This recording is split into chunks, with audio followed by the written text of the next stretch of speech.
ബറക്കത്തിന്റെ കേന്ദ്രമാകാൻ അനാവശ്യങ്ങൾ വീട്ടിലുണ്ടാകരുത്. അനാവശ്യങ്ങൾ വീട്ടിലുണ്ടാകരുത്.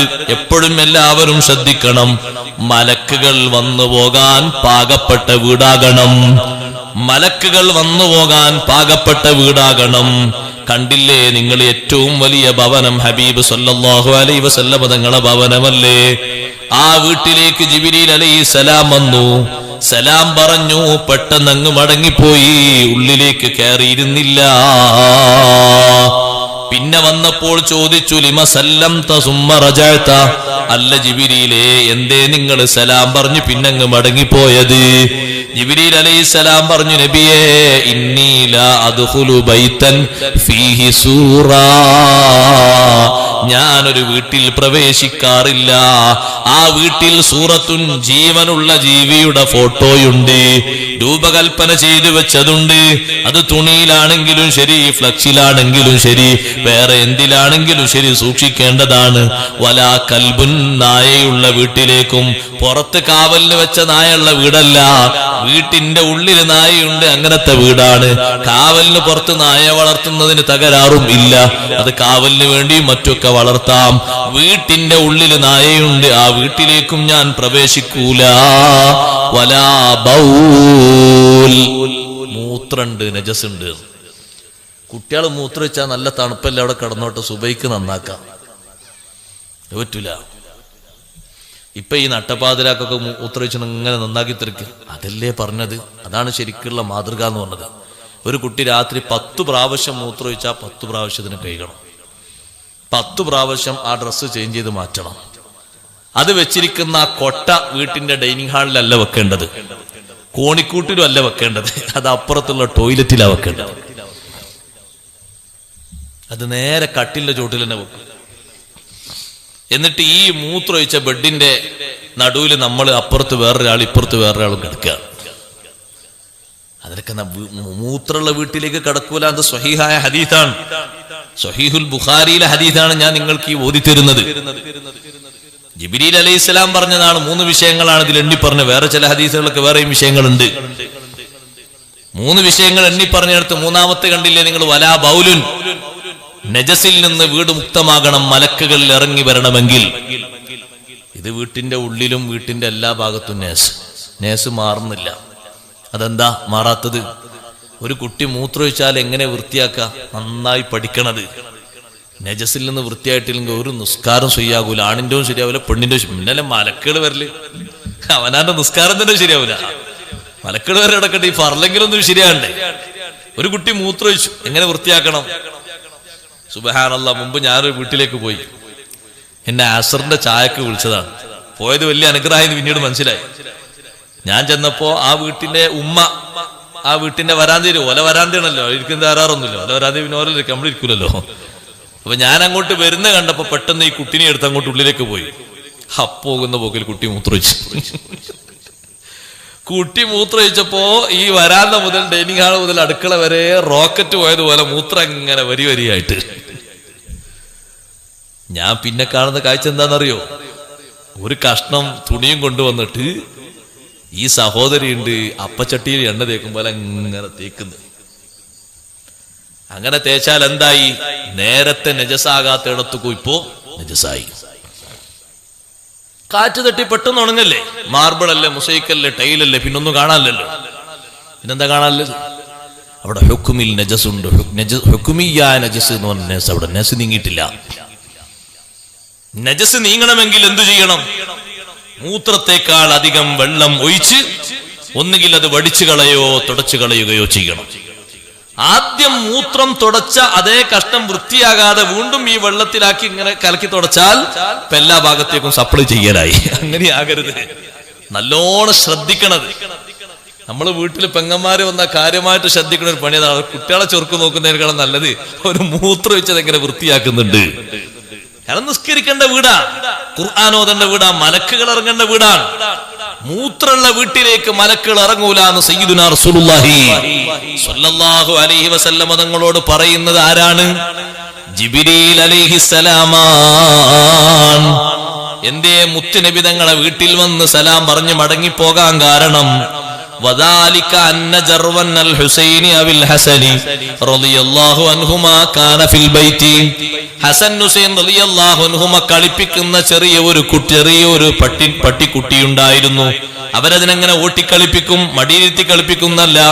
ആ ചെറിയ പട്ടിക്കുട്ടി വീട്ടിന്റെ ഉള്ളിൽ ഒരു ഭാഗത്ത് പെട്ടെന്ന് രോഗം ബാധിച്ചങ്ങ് മരണപ്പെട്ടിട്ടുണ്ട്. അത് ജിബ്രീൽ അലൈഹിസ്സലാമിന് ബോധ്യപ്പെട്ടിട്ടാ മടങ്ങിയത്.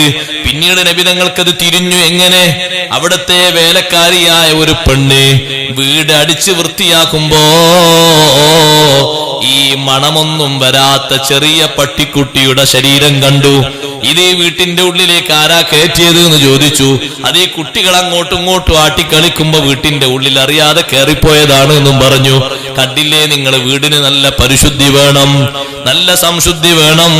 സഹോദരന്മാരെ, നജസിൽ നിന്ന് വീട് മുക്തമാകണം.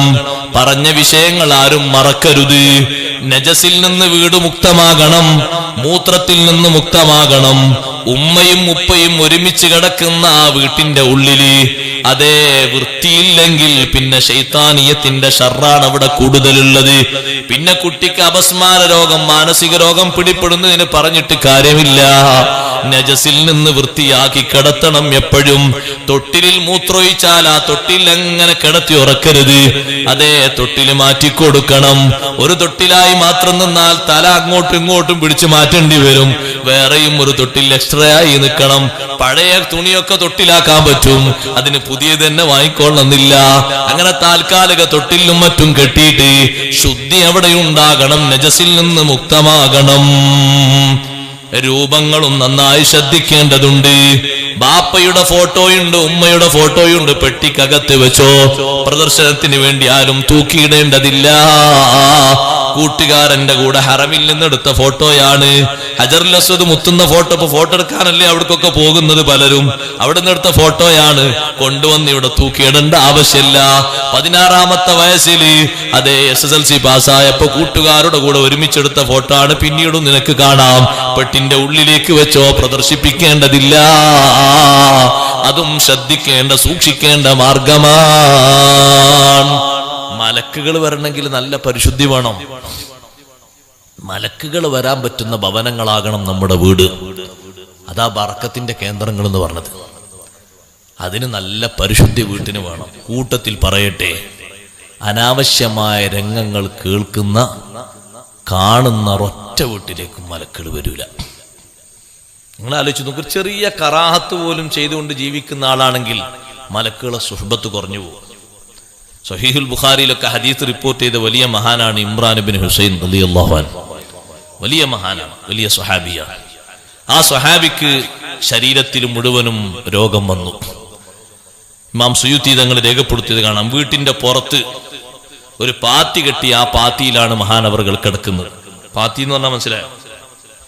ഇപ്പൊ അതൊന്നും തിരിയില്ല. വീട്ടിൽ പശുക്കളില്ലാത്തതുകൊണ്ട് ആർക്കും പാത്തിയും തിരിയാതായി. പശുക്കൾക്കൊക്കെ പണ്ട് ആല ഉണ്ടാക്കൽ പാത്തി വെച്ചിട്ടാണ്. മരം മുറിച്ചിട്ട് നടുവിൽ മുറിച്ച് മണ്ണൊക്കെ അതിനെ ഒപ്പിച്ചിട്ടിട്ട് ഇങ്ങോട്ട് റെഡിയാക്കി വെക്കും. അതിനാ പാത്തി എന്ന് പറയാം. അതിന്റെ ഇടയിൽ ഗ്യാപ്പ് ഉണ്ടാകും. മൂത്രക്കയിലൂടെ താഴോട്ടും മറ്റും പോകാനുള്ള ഗ്യാപ്പ് ഉണ്ടാവും. ഈ പാത്തി ഇങ്ങനെ മരങ്ങൾ ഇങ്ങനെ കെട്ടിയിട്ട് അതിന്റെ മുകളിലാണ് ഇമ്രാൻ ഇബ്നു ഹുസൈൻ റളിയല്ലാഹു അൻഹു കിടക്കുന്നത്. അപ്പൊ ബാക്ക് ഭാഗത്തും മുൻഭാഗത്തൊക്കെ പൊട്ടിയ ഭാഗങ്ങളിലൂടെ രക്തവും ചെലവും ഒക്കെ താഴ്ഭാഗത്ത് ഇങ്ങനെ ഒലിച്ചിറങ്ങുന്നുണ്ട്. അപ്പൊ കാണുന്ന ആളുകൾക്ക് വല്ലാത്ത വിഷമം. ഒരു കൂട്ടുകാരൻ ഒരു ദിവസം വന്ന് കാണാൻ വേണ്ടി വന്നു. ഈ രോഗാവസ്ഥ കണ്ടപ്പോ പറഞ്ഞു, പടച്ചോനെ, നമ്മൾ പല ആൾക്കാരും അങ്ങനെ പറയല്ലോ, ഈ രോഗം നീ ആർക്കും കൊടുക്കല്ലേ, ഈ രോഗത്തിൽ നിന്ന് പെട്ടെന്ന് ഇയാളെ രക്ഷപ്പെടുത്തണം. അങ്ങനെ ദ്വാരുന്നപ്പോ ഇമ്രാൻ ഇബ്നു ഹുസൈൻ റളിയല്ലാഹു അൻഹു പറഞ്ഞു, അങ്ങനെ നിങ്ങൾ ദ്വാരക്കണ്ടാന്ന്. ഇങ്ങനെ ശരീരത്തിൽ പൊട്ടലും ചീറ്റലായി കഴിയുന്ന മഹാൻ പറയുന്നു, അങ്ങനെ ദ്വാരക്കണ്ട. എന്തേ? നിങ്ങൾ അനുഭവിക്കാത്ത സുഖം ഞാൻ അനുഭവിക്കുന്നുണ്ട്. നിങ്ങൾ എന്റെ ബാഹ്യഭാഗത്തുള്ള പൊട്ടലും ചീറ്റലും അല്ലേ കാണുന്നത്. ഓരോ ദിവസവും 1000 മലക്കുകൾ വന്ന് എന്നെ മുസാഫഹത്ത് ചെയ്യുന്നുണ്ട്. നിങ്ങളത് അനുഭവിക്കുന്നില്ലല്ലോ. അതുകൊണ്ട് എന്റെ രോഗത്തിൽ എന്താണോ ഖൈറ്, ആ ഖൈറ് തരാൻ അള്ളാഹിനോട് ദ്വാരനാ മതി. രോഗം നീ കൊടുക്കല്ലേ, അള്ളാഹ് കൊടുത്തത് മാറ്റിക്കൊടുക്കുന്ന് പെട്ടെന്ന് നിങ്ങൾ പറയണ്ട. ഖൈറ് എന്താണോ ഖൈറ് പോലെ അള്ളാഹ് ചെയ്തോട്ടെ. നിലനിർത്തലാണോ ഖൈറ്, എനിക്ക് പരിഭവമില്ല. മാറ്റിത്തരലാണോ ഖൈർ, ഞാൻ അതും സ്വീകരിക്കും. പെട്ടെന്നങ്ങ് മാറ്റിക്കൊടുക്കുക മാത്രം ദ്വാരക്കല്ല ഇമ്രാൻ ഇബ്നു ഹുസൈൻ തങ്ങൾ പറഞ്ഞു. അത് മഹാനവർകൾ അനുഭവിക്കുന്ന ഒരു സുഖം കൊണ്ടാണ്. കുറച്ചു കഴിഞ്ഞപ്പോ ആരോ പറഞ്ഞു, ഈ രോഗം മാറും, ഒന്ന് ചൂട് വെച്ച് കൊടുത്താൽ മതി. നമ്മളൊക്കെ സാധാരണ ചെയ്യാറില്ലേ കരിക്കുന്ന പരിപാടി? ചില രോഗങ്ങൾക്ക് കരിക്കുന്ന പ്രക്രിയയുണ്ട്. അതുപോലെ ഒന്ന് കരിച്ചു കൊടുത്താൽ മതി. മഹാനവർകൾ ഒരു വട്ടം അങ്ങനെ കരിച്ചപ്പോ പിന്നെ മലക്കുകൾ വരാതെയായി. അപ്പൊ മഹാനവർകൾ തീരുമാനിച്ചു, ഇനി കരിക്കലുമില്ല, ഒന്നുമില്ല. അമ്മലക്കുകൾ വരുമ്പോഴുള്ള സുഖം ഇപ്പോൾ എനിക്ക് കിട്ടുന്നില്ലല്ലോ. അപ്പൊ ശരീരത്തിൽ അങ്ങനത്തെ ഒരു അവസ്ഥ സ്വീകരിച്ചപ്പോൾ മലക്കുകൾ വരാതായെങ്കിൽ, പരിശുദ്ധരായവർ വരാതായെങ്കിൽ, നമ്മുടെ വീടിന്റെ അന്തർഭാഗങ്ങൾ സിനിമാലയങ്ങളാകരുത്. മുമ്പൊക്കെ ഒരു ഡൈനിങ് ഹാളിൽ മാത്രം സിനിമ ഓടിയിരുന്നത് ഓരോ കട്ടിലും ഓടിക്കൊണ്ടിരിക്കുകയാണ്. ചെറിയ മക്കളടക്കം പലതും മറിച്ചു നോക്കി സെക്സ് കണ്ട്, സിനിമ കണ്ട്. വിവാഹം കഴിഞ്ഞിട്ടും വികേന്ദ്രീകരിക്കപ്പെടാനുള്ള നല്ല വഴി അല്ലാഹു തആല കൊടുത്തിട്ടും മതിയാകാത്ത എത്ര മണ്ടന്മാരുണ്ട്. ഞാൻ അവരങ്ങനെ വിളിക്കുന്നത് ബോധപൂർവമാണെന്ന് കരുതിക്കോളൂ. നല്ല ഹലാലായ വികാര വിചാര നിർവഹണത്തിന് മതിയായ ഇണയെ അള്ളാഹു കൊടുത്തിട്ടും സെക്സിന്റെ സുഖത്തിന് നീ ഇങ്ങനെ അടിമപ്പെടേണ്ടതുണ്ടോ? സിനിമയുടെ സുഖത്തിന് നീ അടിമപ്പെടേണ്ടതുണ്ടോ? പിന്നെയും അതൊക്കെ നോക്കിയിട്ട് നിന്റെ കണ്ണും കൽബുമൊക്കെ അശുദ്ധമാക്കേണ്ടതുണ്ടോ? നിന്റെ ശരീരത്തിന്റെ എല്ലാ ഭാഗങ്ങളും വൃത്തികേടാക്കേണ്ടതുണ്ടോ? 4 മക്കള് താമസിക്കുന്ന 4 റൂമിലെ ചിത്രം ഈ അടുത്തൊരു മാസികയിലൂടെ നിങ്ങൾ വായിച്ചില്ലേ? 4 മക്കള് 4 റൂമിലാ കിടക്കുന്നത്. ഒരാള് SSLC-കാരനാണ്, മറ്റൊരാള് +2-കാരനാണ്, വേറൊരാള് ഡിഗ്രി സെക്കൻഡ് ഇയർ ആണ്, വേറൊരാള് വിവാഹം അന്വേഷിച്ച് നിക്കാഹ് കഴിഞ്ഞ ആളാണ്. ഒരു ബാപ്പയുടെ 4 മക്കള്, 4 റൂം അവർക്ക് ബാപ്പ ഉണ്ടാക്കിയിട്ടുണ്ട്. ബാപ്പയും ഉമ്മയും നല്ല ദീനിയായത് കൊണ്ടാണ് പെട്ടെന്ന് അറിഞ്ഞ് നന്നാക്കാൻ പറ്റിയത്. 4 പേരുടെ കയ്യിലും ചില്ലറ ജോലിയെടുത്ത് കിട്ടിയിട്ട് വാങ്ങിയ ഉപകരണങ്ങളുമായി 2 മണി സമയം വരെ സെക്സിന്റെ സല്ലാപമാണ്. ഉപ്പമാരെ ഉമ്മമാരെ നല്ലോണം കരുതണം. വീട്ടിലങ്ങ് നിങ്ങളൊരു യാസീനോതുമ്പോഴേക്ക് മലക്കങ്ങ് വരുമെന്ന് കരുതണ്ട. പരിശുദ്ധിക്ക് മറ്റൊരു കുറവുണ്ടോ? അവര് വരൂല. മുത്തുനബി സല്ലല്ലാഹു അലൈഹി വസല്ലം എത്ര വലിയ പരിശുദ്ധിയുള്ള നേതാവാണ്. കൂടെ നടക്കുന്ന ആളുകൾ നഖം വെട്ടാത്തത് കൊണ്ടല്ലേ 40 ദിവസത്തോളം ജിബ്രീൽ അലൈഹിസ്സലാം വരാതെയായത്. കൂടെ നടക്കുന്നവർ നഖം വെട്ടിയിട്ടില്ല, തങ്ങൾ വെട്ടാത്തത് കൊണ്ടല്ല. നഖം വെട്ടാതിരിക്കാന്നുള്ളത് പരിശുദ്ധിക്ക് കുറവാണ്. ചിലര് കാണാം തള്ളവരലും പിന്നെ ചെറിയ ചെറിയ വിരലൊക്കെ കൂടിയിട്ട് ഇങ്ങനെ കൂർപ്പിച്ചിങ്ങനെ നടക്കുന്നത് കാണാം. അവരെ കണ്ടാൽ തന്നെ ഒരു പേടിയാണ്. എന്തിനാന്ന് ചോദിക്കുമ്പോ പറയും അതൊന്നുമല്ല, വെറുതെ എന്ന് പറയും. ആവശ്യമില്ലാതെ അങ്ങനെ വളരാ. പിന്നെ എല്ലാം അങ്ങോട്ട് വളർത്തിക്കോട്ടെ, ഒന്നും വെട്ടണ്ട, അങ്ങനെ അങ്ങ് നീട്ടോട്ടെ. എല്ലാ രോമങ്ങളും എല്ലാ മുടിയും ഒന്നും ലെവലാക്കണ്ട. കക്ഷത്തെ രോമം അത് അങ്ങനെ നീണ്ടോട്ടെ, വേറെ സ്വകാര്യ സ്ഥലങ്ങളുള്ളത് അങ്ങനെ നീണ്ടോട്ടെ. അതുപോലെ തന്നെ മൂക്കിന്റെ ഉള്ളിലുള്ള മുടിയൊന്നും പറിക്കണ്ട, അങ്ങനെ നീണ്ടങ്ങ് പോയിക്കോട്ടെ. അതേ രൂപത്തിൽ മീശയും നീണ്ടോട്ടെ, താടിയൊക്കെ നീണ്ടോട്ടെ. അങ്ങനെയാണോ? അങ്ങനല്ലല്ലോ. അതിനൊക്കെ ഒരു സൗന്ദര്യാവസ്ഥ ഇസ്ലാം തന്നിട്ടില്ലേ? ഒരു പരിശുദ്ധാവസ്ഥ തന്നിട്ടില്ലേ? പിന്നെന്താ 2 നഖം മാത്രം ഇങ്ങനെ വെച്ചിരിക്കുന്നത്? അതിന്റെ ആവശ്യമില്ല. അങ്ങനെ വളർത്താൻ പാടില്ല, തെറ്റാണത്. അതുകൊണ്ട് അഥവാ ഏതെങ്കിലും ആളെ ഒന്ന് തോണ്ടിയിട്ട് അയാൾക്ക് മുറിവ് പറ്റിയിട്ട് ആ മുറിവ് പോയി നോക്കുമ്പോ നല്ല പോയസം അതിൽ കടന്നിട്ടുണ്ടെങ്കിൽ ചികിത്സക്കുള്ള തീർത്തും പണം ഇവൻ കൊടുക്കണം എന്നാണ് ഇസ്ലാമിന്റെ ഹുക്കം. ആ ചികിത്സക്ക് ഡോക്ടർ പറഞ്ഞ 10,000 റുപ്യ വേണോ മരുന്നിന് മറ്റൊക്കെ തന്നാൽ ഈ തോണ്ടി ചങ്ങായി കൊണ്ടേ കൊടുക്കണത്. ഓനാടാരെങ്ങനെ വളർത്താൻ പറഞ്ഞത്? പരിശുദ്ധിക്ക് കുറവാണ്. കൂടെ നടക്കുന്നവർ നഖം വെട്ടാത്തത് കൊണ്ട് ജിബ്രീൽ അലൈഹിസ്സലാം വന്നില്ല എന്ന് പറഞ്ഞാൽ എത്ര വലിയ, നിങ്ങളൊന്ന് ആലോചിച്ചു. നബി സല്ലല്ലാഹു അലൈഹി വസല്ലം കുറവുണ്ടോ? വീട്ടിന്റെ ഉള്ളിൽ ഒരിക്കലും സിനിമ കാണുന്ന കേന്ദ്രങ്ങളാകരുത്. വീട്ടിന്റെ ഉള്ളിൽ അങ്ങനത്തെ ഒരു കേന്ദ്രമാകരുത്. ഒരു ചിത്രം ഉള്ള ഒരു വിരി, നല്ല മോഡലുള്ള വിരി, മൺകൊണ്ട് മാത്രം, കളിമണ്ണ് കൊണ്ടും കട്ട കൊണ്ടും നിർമ്മിച്ച 7 മുഴം വീതിയും 9 മുഴം നീളവുമുള്ള ചെറിയ റൂം. അത് ആരുടെ വീടാ? മുഹമ്മദുർ റസൂലുള്ളാഹി സ്വല്ലല്ലാഹു അലൈഹി വസല്ലം വീടാ. ആയിഷ ബീവി റളിയല്ലാഹു അൻഹ താമസിക്കുന്ന വീടാണ്. ആ വീട്ടിൽ തങ്ങൾ ഒരു ദിവസം കയറി വന്നപ്പോ ചിത്രങ്ങളുള്ള ഒരു തലയിണ, നല്ല കാണാൻ നല്ല ചൊറുക്കുണ്ട്, ഒരു തലയിണ ഇങ്ങനെ കട്ടിൽമേൽ ഇങ്ങനെ ശരിയാക്കി വെച്ചിട്ടുണ്ട്. ഞങ്ങൾ വാതിൽക്കൽ ഒറ്റ നൃത്തം, വാതിലിന്റെ ഇടയിൽ. സാധാരണ വന്നാൽ അങ്ങനല്ല, സലാം പറയും, വിശേഷങ്ങൾ ചോദിക്കും.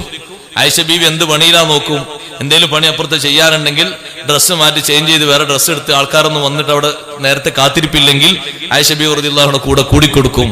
അങ്ങനെയാണ് നിത്യ പതിവ്. ഈ പതിവ് മാറ്റിയിട്ട് ഒരു അനക്കുമില്ല, ഒന്നുമില്ല. വജഅല യതഗയ്യറു വജൂഹു, മുഖത്തിങ്ങനെ കളറ് മാറുന്നത് ആയിഷ റളിയല്ലാഹു അൻഹ കണ്ടു തുടങ്ങി. മഹദി ചോദിച്ചു, മാലനാ യാ റസൂലല്ലാഹ്, അല്ലാഹുവിന്റെ റസൂലേ ഞങ്ങൾക്ക് എന്തു പറ്റി? തങ്ങൾ ചോദിച്ചു, മാബാലു ഹാദിഹിൽ വിസാദ, ഈ തലയിണയുടെ അവസ്ഥ എന്താണ്? ആരാണ് ഈ തലയിണ ഇങ്ങനെ വെച്ചത്? ആ തലയിണയിൽ എന്താണുള്ളത്? ജീവനുള്ള ജീവിയുടെ ചിത്രങ്ങളാണ്. കാണാൻ നല്ല കൗതുകമുള്ള തലയിണയാണ്. പക്ഷിയുടെ ചിത്രമുണ്ട്, കാക്കയുടെ ചിത്രമുണ്ട്, പലതിന്റെയും ചിത്രമുണ്ട്. അങ്ങനെ തുന്നിപ്പിടിപ്പിച്ച് നല്ല എംബ്രോയിഡറിംഗ് ഒക്കെ ചെയ്ത് കൊണ്ടുവന്ന് വെച്ചതാണ്. ആരോ ഹദിയ കൊണ്ടുവന്നതാണ്. ആ സമയത്ത് ആയിഷ ബീവി റളിയല്ലാഹു അൻഹ പറഞ്ഞു, നബിയെ ഞാൻ തന്നെയാണ് വെച്ചത്. തങ്ങൾ വന്നിട്ടൊന്ന് ചാരിയിരുന്നോട്ടെ, കാണാൻ നല്ല ചൊറുക്കുണ്ടല്ലോ എന്ന് കരുതി ഹദിയ കിട്ടിയത് അങ്ങനെ വെച്ചതാണ്. ഉടനെ തങ്ങളെ മറുപടി, അമാ അലിംതി അന്നൽ മലായികത ലാ തദ്ഖുലു ബൈതൻ ഫീഹി സൂറാ, ഇതുപോലെ ചിത്രങ്ങളുള്ള വീട്ടിൽ മലക്കുകൾ പ്രവേശിക്കൂലാന്ന് നിങ്ങൾക്കറിയൂലേ? അതുകൊണ്ട് എടുത്തു മാറ്റണേ. മഹദി ഉടനെ അത് എടുത്തു മാറ്റി എന്ന് ഹദീസിൽ കാണാം. സഹോദരങ്ങളെ, നിസാരമാക്കുന്ന രൂപത്തിലല്ല, ബഹുമാനപ്പെടുത്തുന്ന രൂപത്തിലുള്ള ആ രൂപത്തിലുള്ള ചെയ്തികളും മറ്റൊന്നും പാടില്ല. നമ്മളെപ്പോഴും സൂക്ഷിക്കേണ്ടതാണ്. ആ വീട്ടിൽ ബറക്കത്തിന്റെ കേന്ദ്രമാകാൻ എപ്പോഴും സൂക്ഷിക്കേണ്ട മറ്റൊരു കാര്യമുണ്ട്. അനാവശ്യങ്ങൾ കുറയാൻ, കുട്ടികൾ നന്നാവാൻ പഴയകാലത്തെ വീട്ടിലൊക്കെയുണ്ട്. ഞാനത് പറയുമ്പോ നിങ്ങളൊക്കെ പറയും എന്റെ വീട്ടിലുണ്ടായിരുന്നു. തറവാട്ട് വീട്ടിൽ താമസിച്ച കുറെ ആളുകൾ ഇവിടെ ഞാൻ കാണുന്നുണ്ട്. വല്യപ്പാരും വല്യമാരും കൂടെ സുബഹി നിസ്കാരം കഴിഞ്ഞ ഒരു ക്യാബിനറ്റ് യോഗം നടക്കും പോലെയാണ് അവിടെ. എന്താ, വല്യപ്പാന്റെ കയ്യിൽ ഒരു തസ്ബീഹ് മാല ഉണ്ടാവും. മുപ്പർ കുറെ ഔറാദ് ചെല്ലാണ്ടായിട്ടാണ്. വല്യമ്മാന്റെ കയ്യിൽ ഒരു ഏടുണ്ടാവും, അതിൽ കുറെ അസ്മാഉൽ ഹുസ്ന, അതുപോലെ കുറെ സ്വലാത്ത്, അതൊക്കെ ചെല്ലാണ്ടാവും പതിവ് പോലെ. പണിക്ക് പോകുന്ന മക്കൾ, അന്നത്തെ വീട്ടിലൊക്കെ 3-4 കുട്ടികളായ മക്കൾ വേർപിരിഞ്ഞു പോയിട്ടുണ്ടാകൂല പഴയ കാലത്തെ വീട്ടിൽ. പക്ഷെ ഒരാളും തമ്മിൽ സ്വരച്ചേർച്ചുണ്ടാവൂല കേട്ടോ, ഒരു ഇടങ്ങേറുണ്ടാകൂല. അതിന് നല്ല ഒരു ഭംഗി ആ വീട്ടിന്റെ ഉള്ളിലുണ്ട്. അന്നത്തെ വീടെങ്ങനെ, ഈ സ്റ്റേജ് പോലത്തെ വലുപ്പമുള്ള, അല്ലെങ്കിൽ ഇതിന്റെ പകുതി വലുപ്പമുള്ള റൂം, അതിലൊരു കട്ടിലുണ്ട്. ആ കട്ടില് മൂത്ത മകനും ആ മകന്റെ ഭാര്യയുണ്ട്. താഴെ കുറെ കോസടി വിരിക്കും. ഒരു ഭാഗത്ത് ഒരു മോന്, മറ്റേ ഭാഗത്ത് മറ്റൊരു മോന്, ഈ ഭാഗത്തൊരു മോന്, ഒക്കെ ആ റൂമിന്റെ ഉള്ളിലാ. അതേപോലെ അപ്പുറത്തെ റൂം ഇപ്പുറത്തെ റൂം, 4 മക്കൾ അവിടെ തന്നെ. അവരൊക്കെ പണിക്ക് പോകുന്നുണ്ട്, വീട് വെക്കാൻ സ്ഥലങ്ങളൊക്കെ ഉണ്ട്, സൗകര്യപ്പെടുമ്പോ വെക്കും, ആരും പോകാത്തവരല്ല. പക്ഷെ ഈ ഐക്യത്തിൽ കൂടുന്ന ആ വീട്ടിൽ ഒരിക്കൽ പോലും ഒരു കറിയിലെ ഉപ്പിന്റെ കുറവിന്റെ പേരിൽ പോലും അസ്വാരസ്യങ്ങൾ ഉണ്ടായിട്ടില്ല. എന്തേ കാരണം? നെടുന്തൂണുകളായ വല്യാപ്പിയും വല്യമ്മയും അവര് നിസ്കാരത്തിന് നേരത്തെ വിളിച്ച്, സുബിഹൊക്കെ എല്ലാവരും നിസ്കരിച്ച് കട്ടൻ ചായൊക്കെ കുടിച്ച് വട്ടത്തിലിരുന്ന് ഖുർആൻ ഓതാതെ ദിക്ർ ചൊല്ലാതെ പോകുന്ന ഒരൊറ്റ മെമ്പറും ആ വീട്ടിലില്ലായിരുന്നു. നിങ്ങളൊന്ന് ആലോചിച്ച് നോക്കി ആ പഴയ കാലത്തെ സൗന്ദര്യം. ഇന്ന് അങ്ങനെ എണ്ണിയെടുക്കാൻ പറ്റുന്ന എത്ര ഉണ്ട്? ഒരു വീട്ടിന്റെ ഉള്ളിലെ ബാപ്പയും ഉമ്മയും സൂക്ഷ്മശാലികളായതുകൊണ്ട് മക്കളൊക്കെ അങ്ങനെ. അത് ഇസ്ലാമിക ലോകത്തെ പാരമ്പര്യമാണ്. ബഹുമാനപ്പെട്ട അഹ്മദ് ബിൻ ഹംബൽ റളിയല്ലാഹു അൻഹു വീട്ടിലേക്ക് വന്നു ഇശാന്റെ ശേഷം ഭക്ഷണം കഴിക്കാൻ വേണ്ടി. അപ്പോൾ പത്തിരി ഇങ്ങനെ ചുട്ടുവെച്ചു കുനുകുനേന. മഹാനവർക്ക് ചോദിച്ചു, പത്തിരി എവിടുന്ന? സാധാരണ ചോദിക്കും ചോദ്യം. പത്തിരി ഉപ്പ കൊണ്ടുവന്ന പൊടിയിൽ ഉണ്ടാക്കിയതാ. മോള് പറഞ്ഞു, പത്തിരി കുഴക്കാൻ എവിടുന്ന വെള്ളെടുത്തത്? ചോദ്യം നോക്കണം, അവരുടെ സൂക്ഷ്മതയുടെ ആഴ. അത് ഉപ്പ, നമ്മളാ അപ്പുറത്തുള്ള ആ പൊതുകിണറ്റിൽ നിന്നാ വെള്ളെടുത്തത്. പത്തിരി എനിക്ക് വേണ്ട. കാരണം നമ്മൾ പൊതുകിണറ്റിൽ നിന്ന് വെള്ളം എടുക്കാൻ പറ്റുന്ന മെമ്പർമാരല്ല. നമുക്ക് സ്പെഷ്യൽ കിണർ ഇവിടെ ഉണ്ടല്ലോ, പിന്നെന്തിനാ അവിടുന്ന് വെള്ളം എടുത്തത്? എത്ര കിട്ടിയില്ലെങ്കിലും കിട്ടാത്ത പോലെ ജീവിച്ചാ പോരെ. നമ്മളെ ചിന്ത അങ്ങനല്ല, കിട്ടുന്നതും കിട്ടാതെ ആവോളം അങ്ങോട്ട് പോരട്ടെ. പറ്റിയതാണ് ശരി, പറ്റിയതല്ലേ ശരി. നമ്മളതിന്റെ മെമ്പർമാരാണ് ശരി, മെമ്പർമാരല്ലേ ശരി. അല്ലെങ്കിൽ ഒന്ന് ആലോചിച്ച് നോക്കി, ഹക്കാണ് ഞാൻ പറയട്ടെ എന്ന് ആലോചിച്ച് നോക്കി. വരുമാനം എഴുതുന്നിടത്ത് എത്ര കുറച്ചാ നിങ്ങൾ ഇതിൽ ആരാ മറന്ന എഴുതുന്നത്?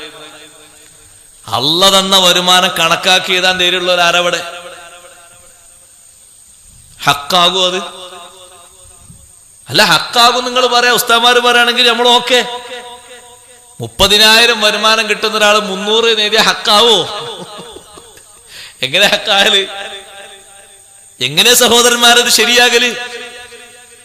വരുമാനം രേഖപ്പെടുത്തുന്നിടത്ത് സത്യം വേണ്ടേ? ഒരു ബാപ്പക്ക് ആ ബാപ്പന്റെ കീഴിലും ആ ബാപ്പന്റെ വരുമാനം മൊത്തം കൂട്ടി നോക്കുമ്പോ 3 ലക്ഷം ഉണ്ട് കരുതിക്കോളൂ. എത്ര എഴുതുന്നത്? 30,000. ബാക്കി 9% എവിടെ? നമ്മൾ ആലോചിക്കണ്ടില്ലേ? മഹാന്മാരെ ഈ ചിന്ത ചിന്തിക്കുമ്പോ നമ്മൾ ആലോചിക്കണ്ടില്ലേ? അവർ ചെറിയൊരാലത്തേക്കും നമുക്കൊക്കെ എല്ലാവർക്കും താല്പര്യം എന്താ? എല്ലാവർക്കും താല്പര്യം ഏറ്റവും കൂടുതൽ ആനുകൂല്യം കിട്ടുന്ന ആൾക്കാരിൽ പെടുകയും വേണം, എന്നാ ഉള്ള ദർജ കുറയും ചെയ്യരുത്. അള്ളാഹ് തന്ന നിയമത്തിൽ ഇസ്സത്തോടെ ജീവിക്കണം. അതിനാ നമ്മള് അള്ളാഹു തആല തന്ന നിയമത്തിൽ ഇസ്സത്തോടെ ജീവിക്കണം. എന്നോട് ഒരാൾ പറഞ്ഞു, അവിടെ ഉസ്താദേ കാർഡ് കൊടുക്കുന്നുണ്ട്. ഞാൻ വിചാരിച്ചു എന്ത് കാർഡാണ്? ഇതൊന്നൊരു കാർഡ് വന്നില്ല, ആരോഗ്യ കാർഡ്, ആരോഗ്യ ഇൻഷുറൻസ് കാർഡ് അല്ലേ? നിങ്ങൾ വാങ്ങിക്കോളി, ഉമ്മാക്കൊക്കെ മരുന്നിനൊക്കെ ഉപകാരപ്പെടും. അപ്പൊ ഞാൻ ചോദിച്ചു അയാളോട്, എന്താ അത് വാങ്ങിയ നേട്ടം? ആ കാർഡ് ഉണ്ടായാൽ ഹോസ്പിറ്റലിൽ പോയാൽ എത്ര പൈസ? പകുതിയോ കാൽഭാഗം, എന്തൊരു കണക്ക് പറഞ്ഞു, നമുക്കറിയില്ല, അള്ളാഹുവാൻ കൊടുത്താൽ മതി. അപ്പൊ ഞാൻ ചോദിച്ചു പിന്നെയും, അത് ആർക്കുള്ളതാണ്? അല്ല, ഗവൺമെന്റ് ഒരു നിയമം വെക്കൂല, ആർക്ക്? അത് ഇത്ര ശതമാനം ലെവലിൽ ജീവിക്കുന്നവർക്കാണ്. അവർക്ക് ഇത്ര പാകത്തിലേ വീട് പറ്റുള്ളൂ, ഇങ്ങനെ പറ്റുള്ളൂ, ഇങ്ങനെ പറ്റുള്ളൂ. അപ്പൊ ഞാനിങ്ങനെ നോക്കുമ്പോ സുബ്ഹാന ജല്ല ജലാലുഹു, അതിന് വരി നിൽക്കുന്ന ആൾക്കാരിൽ 92% ആൾക്കാരും ആ നിയമത്തിന് പുറത്താണ്. ഞാൻ പറഞ്ഞു, അല്ലാഹു തആല തന്ന ഇസ്സത്ത് എത്ര കാലം നിലനിൽക്കുന്നു അത്രയും കാലം ആ ഇസ്സത്തോടെ ജീവിക്കും. കാർഡും വേണ്ട, ഒന്നും വേണ്ട. അങ്ങനെ നിൽക്കുന്ന ആൾക്കാരെ കണ്ടപ്പോ നമുക്ക് ഒരു വിഷമം തോന്നി. വെള്ളിയാഴ്ച ഒരു പിരിവെടുത്ത് കൊടുത്താൽ തിരക്കടില്ലാന്ന് തോന്നിപ്പോയി. അവരത്ര ഫക്കീറന്മാരൊന്നുമല്ല. 3ാം തലമുറക്ക് ജീവിക്കാനുള്ള സ്വത്ത് അള്ളവർക്ക് നൽകിയിട്ടുണ്ട്. അപ്പൊ ഈ പാവപ്പെട്ടവരുടെ ഓഹരി എന്തിനു പിടുങ്ങണം? നമ്മള് ഒരു നിലക്കും അത് യോജിച്ചതല്ല. അഹ്മദ് ബിൻ ഹംബൽ റളിയല്ലാഹു അൻഹു മകളെ ചോദ്യം കേട്ടിട്ട് ഉത്തരം കേട്ടിട്ട് പറയുന്നു, എനിക്കിന്ന് പത്തിരി വേണ്ട, പൊതുവായി ഉണ്ടാക്കിയ കിണറ്റിൽ നിന്ന് വെള്ളം മുക്കിയിട്ടാണ് പത്തിരിപ്പൊടി കുഴച്ച് പത്തിരി ചുട്ടത്. മാവ് കൊണ്ടുവന്നത് അഹ്മദ് ബിൻ ഹംബൽ തങ്ങളാണ്. ഹലാലായ പണം കൊടുത്തിട്ട് വാങ്ങിയതാണ്. വീട്ടിലെ ഉപകരണങ്ങളിലൂടെ ഉണ്ടാക്കിയതാണ്. തീ കത്തിച്ചതും ആ വീട്ടിലെ വിറക് കൊണ്ടാണ്. വെള്ളം എടുത്തത് പൊതുകിണറ്റിൽ നിന്ന് ആയതുകൊണ്ട് എനിക്കിന്ന് ഭക്ഷണം വേണ്ട.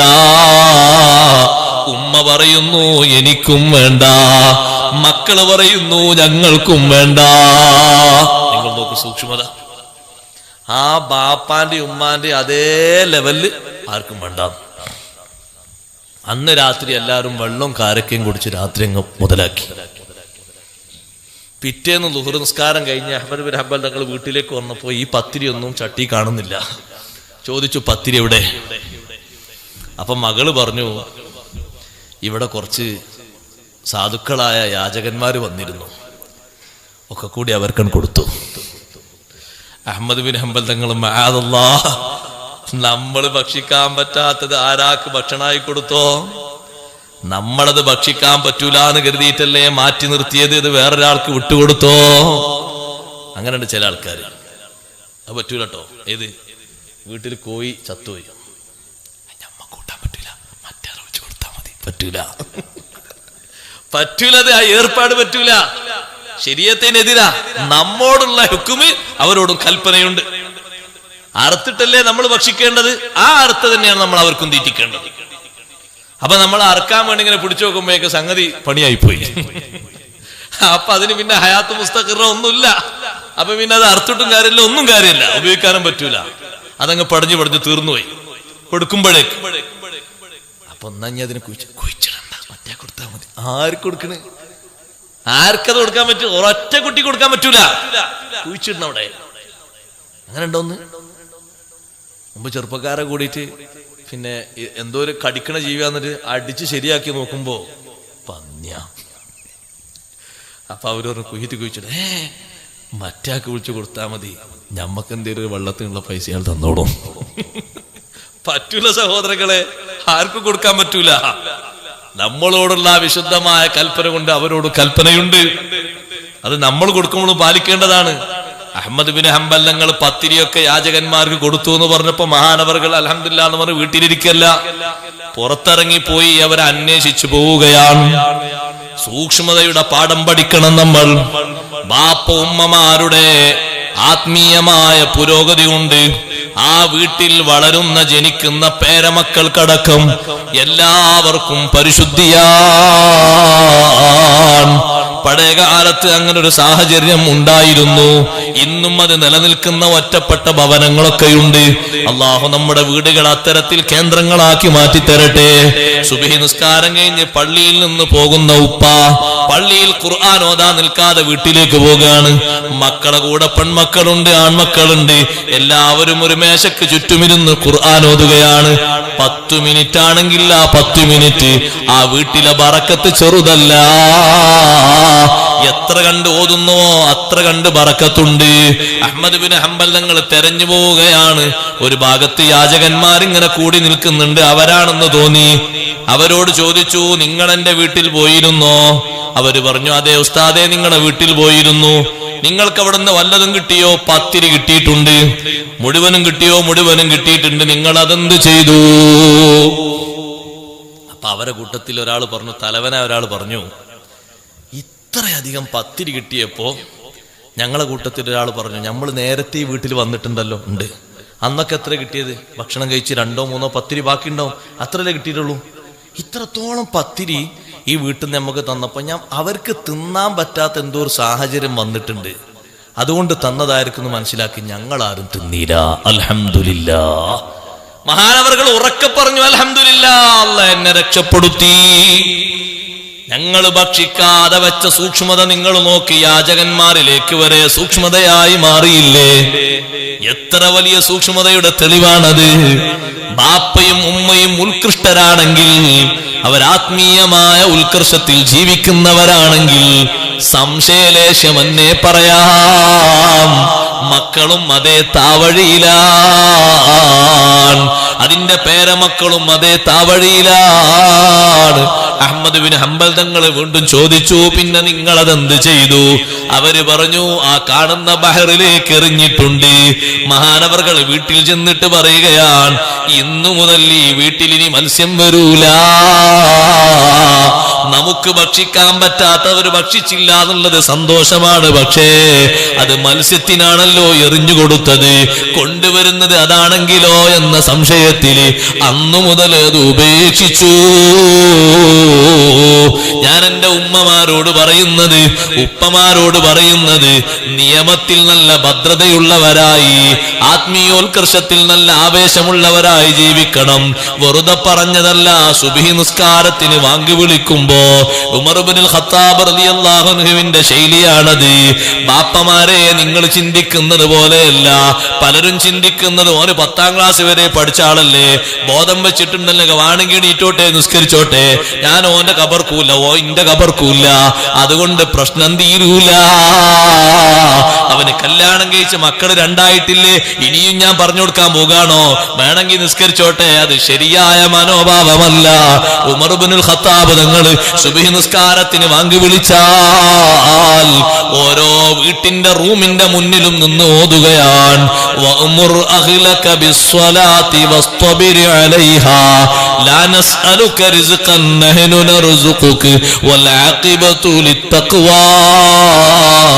ആയത്ത് 2ഉം 3ഉം തവണ ഓതുമ്പോ ആ റൂമിലുള്ളവർ എണീറ്റു എന്ന് കണ്ടാൽ അപ്പുറത്തെ റൂമിൽ പോകും, അവരെണീറ്റു എന്ന് കണ്ടാൽ ഇപ്പുറത്തെ റൂമിൽ പോകും, അവരെണീറ്റു എന്ന് കണ്ടാൽ അപ്പുറത്തെ റൂമിൽ പോകും. എല്ലാവരും എണീറ്റ ശേഷം മഹാനവറുകൾ പള്ളിയിലേക്ക് അങ്ങ് നീങ്ങും. ഒന്ന് വിളിച്ചെങ്കിൽ എന്നെ സമാധാനം. വിളി വരെ മാറ്റിപ്പോയി.